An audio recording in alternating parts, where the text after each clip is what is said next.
They're also probably reacting to increased loss of confidence in the U.S. government's ability to honestly repay its debts, or of the Fed's ability to continue to keep up a losing inflation battle. Now, a lot of people look at bonds and say, oh, bonds are a safe haven. Not from inflation. Bonds are the biggest loser in inflation. If inflation is your risk, if inflation is what you're worried about, the last place you'd want to be is bonds. Bonds are even worse than cash. XRP, Stu. So in the new world, where inflation is the risk, bonds are not the safe haven. They are the risk asset. They are the new risk asset, bonds. And so people are selling the risk asset. And what are they starting to buy? The safe haven asset. What's that? Gold. Because gold is a safe haven from inflation. Now, at one time, bonds were a safe haven for political uncertainty, but so was gold, right? They were a safe haven from certain things, but gold, in addition to being a safe haven from those things, is also a safe haven from inflation. And by the way, bonds are not even a safe haven now from political turmoil or problems in the world, because those problems, like what we're seeing in the Middle East or what we're seeing in the Ukraine or anywhere, all those problems are going to result in more inflation. Right? It's going to strain an already strained fiscal position of the U.S. government. And good mid-afternoon, 1:33 p.m. Eastern Standard Time on this Wednesday, October 18th, 2023. I'm XRP Future Millionaire, and I reside in the great state of Michigan.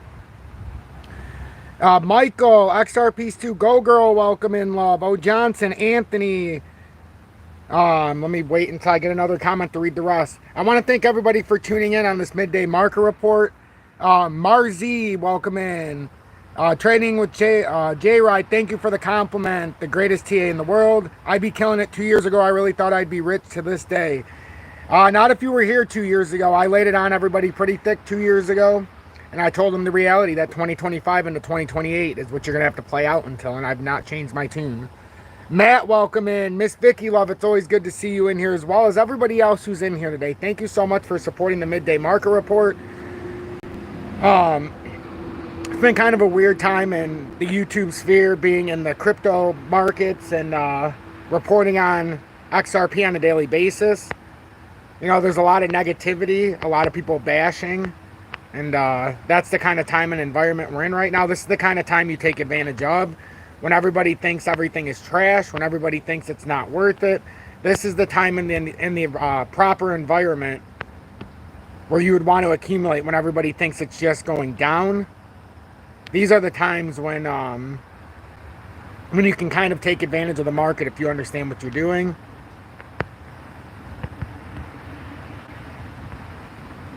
So we're going to stay on top of it no matter what happens. We're going to stay on top of it. It doesn't matter to me whether or not we're going up, whether or not we're going down. The important thing to me is to stay on top of this. And I like to look at it from the index point of view. So we're going to put it on the index. I don't know why it deleted my chart the other day, but no problem. We'll just put it back up here. But I think this is the most important time in the market to take advantage of it. I've had a lot of questions about how you have to do a KYC now on most exchanges, and I've been asked if I know of any that you don't have to futures trade. There's only one, and I advertise it every single day, FAMX. It's the only one that I know of that I can trade on without a KYC at this point. Now, if you do a deposit, you're going to need a KYC, but other than that, if you're just going from exchange to exchange, then you don't. For today, 2024, who knows? So with the the Dow Jones, we're on this rising channel here. We've come up to that 33,900 as well. BitTrue, thank you so much, Michael, for that. Mars Gee, welcome in from the Philippines. I greatly appreciate that. Nick, thank you so much for tuning in. No, I know it's a very hard time, especially now because more people are working more hours, and it's a very difficult time to get in here. Angela, welcome in. Good afternoon to you as well, love. I appreciate you tuning in. So with the Dow, we're looking very firmly at the 33,900 area. This is where we were coming up to see if we could break out past this pivot point. As of right now, we've been rejected by the 200-day and the 2 hour. and we're below that major pivot point. We're starting to reverse back down in the 2 hourly. The 4 hourly, we're trying to see if we can hold the 20-day. And in the daily time frame, we are still trying to hold the 20-day here as well to try to push up a little bit farther. But remember, the daily time frame, the 20-day, and the 200 resistance is right there as well, around 33,900, which is important because we've had a dot cross and we're trying to confirm the dot cross, which would bring us down to roughly 32,580 if this does break down. So don't be tricked into anything that, you know, you're seeing out here that might not make sense. We'll go through all of this. The DXY is up 0.23% or 106.43. It was down on the day and now it's starting to rally. Looks like a long leg doji here in the pattern, which means this move, a little bit of a move down, could be running out of steam here as we're holding the 200-day, so, or the 20-day and the daily. So we need to pay attention here. Can we get back above this rising channel? As I still think we're going to have a better than not shot of coming up even higher if they're trying to overinflate the US dollar before the BRICS can, you know, legally sell it under their agreement, the countries that have joined the BRICS in 2024. They can't get rid of government notes or paying petro with anything other than the US government note, or the greenback, I should say, for petro, and they can't stop doing that until January 1 of 2024. It's part of the agreement. We don't know what the reason is, but we want to stay on top of this. So we're looking to see, can we get back above at any time above that 106.75, get back in the rising channel, or is this the start of a reversal? As of right now, it still looks like it could trend up until you lose in the 4 hour time frame, ultimately lose the 105.60. I'm still thinking that this could trend up rather than down, and this could be a little bit of a fake out, but we won't know anything more unless we get a rejection or we start breaking back into the rising channel. I still think we're coming up around that 109 level. I could be wrong. Like I've said, this could be dying out. It's just if the government's trying to overinflate and make things look not as bad as they are, you would keep inflating that US dollar. The US 10-year government bond is up 1.01%. No surprise here. We know that nobody's buying it, so they got to keep raising it to entice someone. I think we're coming up to 5.077% at minimum, and then we could work our way through possibly to 5.25. Do we have enough steam to get up to 5.9? Nobody knows, but I do think we have enough steam to at least touch that 5.07, and each day it's getting stronger.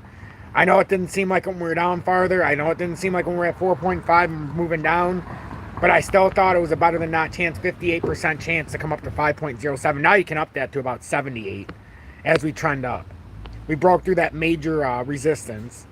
The US 10-year, crude oil is up 1.05%, 92 cents a barrel, $88.60. This is crude in USA terms, in the US dollar. We're still looking on this consolidatory phase, but it could be ready to come back down a little bit more. We could technically come down if we're looking, and this would hinder on the US dollar starting to move up again. But you can see we have a golden cross here, so if we hold this, we've already consolidated enough. When we came down here to that 85 bucks, we said that's probably enough. We wanted to come, actually it was a little bit farther, it was like 82. We were talking about how we could possibly hit 81.50 or possibly 77 worst case scenario. But we've already come down and validated this bullish handle if we push up here now. We've already broke out 2 layers of the cup and handle, which I've got marked already. First layer in here. Let me bring out my arrow. First layer cup and handle here, boom. Second layer here, boom. Now we're going to support on the first layer and then push out. That's very bullish, and now you'd have to get back above 93.73 or $93.73 a barrel. So pay close attention to that. Gold silver ratio up to 85 again. It's bounced off of this little consolidation, which we talked about at the 200-day might cap any of the drop. We would be surprised if it would come all the way back down here without a further move, but it's not inconceivable.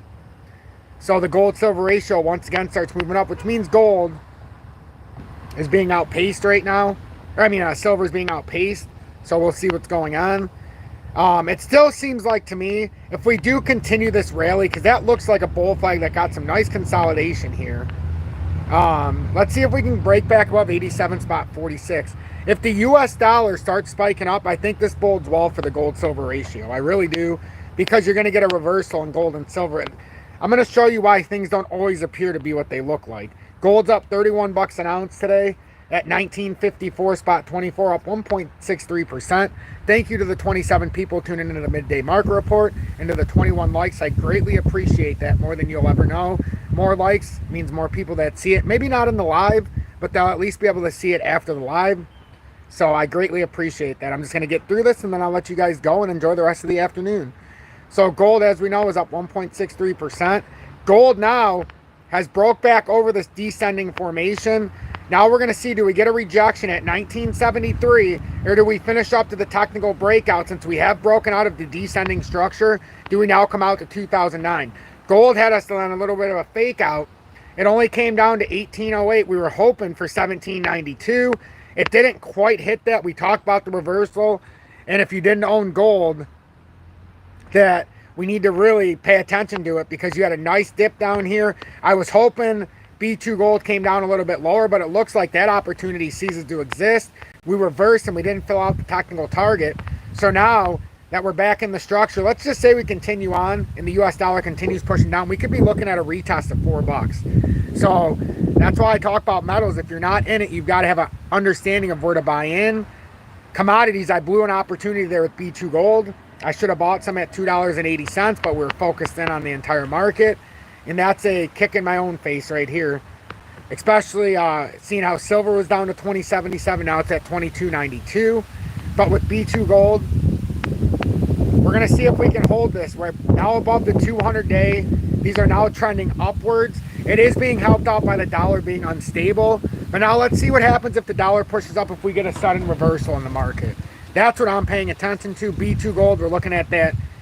We're very close to see if we can hold this at right around $3.17 because we did have a nice B reversal. So now we're going to have to see how this works out. Jose, welcome in. Thank you so much for tuning in. JW, my friend, welcome. I know we're at towards the end of the midday market report, but I thank everybody for tuning in, and make sure you watch this from the beginning if you're just tuning in. And then finally with silver. And if you're looking for my XRP update, make sure you watch the earlier updates. I notice a lot of people don't watch the earlier update if I talk about it in the midday market report. So make sure you watch the earlier update. It was on the point, and you'll know exactly what's going on for silver. We need to hold this area right around $22.40. If we hold that, we can invalidate that bearish thesis, and we won't come down to 18 bucks. It would have reversed like we circled in that area. It didn't quite come down to the uptrend, but it came very close.